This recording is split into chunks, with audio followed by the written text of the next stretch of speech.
ये बात स्पष्ट है कि आरएसएस की विचारधारा क्या है, किस तरह से आरएसएस की विचारधारा देश के खिलाफ है, किस तरह से आरएसएस की मुख्तलिफ अलग अलग जो गतिविधियां हैं, अलग अलग जो एक्टिविटीज़ हैं, किस तरह से उन्होंने देश के वजूद को एक तरह से उसको कमज़ोर करने का काम किया है, लोगों की एकता को तोड़ने का काम किया। ये आरएसएस की विचारधारा, इसकी पॉलिटिक्स स्पष्ट है। लेकिन क्यों और कैसे ये संगठन एक तरह से मार्जिन्स से लेके मेन स्ट्रीम तक कैसे पहुंचा, इसके कारण क्या है, आरएसएस के अपने अंदरूनी कारण, उनकी अपनी अंदरूनी स्ट्रैटेजी और सोच, और इसके साथ साथ जो मेन स्ट्रीम पॉलिटिकल पार्टीज़ है इनका रोल, इनका कमज़ोर होना।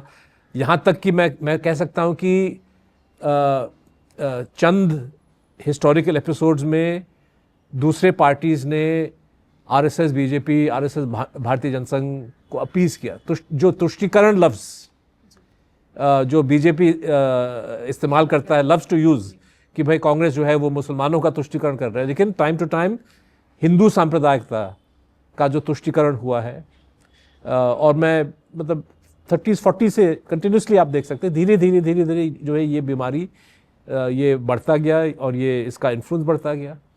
और 80s में जिस तरह से भारतीय जनसंघ, बीजेपी, आरएसएस ने सो कॉल्ड मंदिर वाला इशू पकड़ लिया कि किस तरह से देश को में एक धर्म के आधार पर ध्रुवीकरण स्थापित किया जाए। तो ये सारी चीज़ें हैं जिसका फ़ायदा बीजेपी, आरएसएस उठा चुके हैं। लेकिन कहने का मतलब 95-96 तक ये साफ था कि ये लोग सफलता की ओर जा रहे हैं। लेकिन फिर भी ईमानदारी से अगर मैं कहूँ, मैं कल्पना नहीं कर सकता था कि महज 20-25 साल के अंदर ये फोर्स जो इन्फ्लुएंस में बढ़ रहा है, ये पूरी तरह से इंडियन स्टेट को कैप्चर कर पाएगा। और ख़ास तौर पे 2002 के हिंसा के बाद, जब 2004 के चुनाव में बीजेपी को शिकस्त खानी पड़ी, तब भी लग रहा था कि भारत के लोग एक तरह से इस फोर्स को केंद्र सरकार में पूरी तरह से सत्ता नहीं देने के लिए तैयार है। लेकिन ऐसा हुआ बिल्कुल।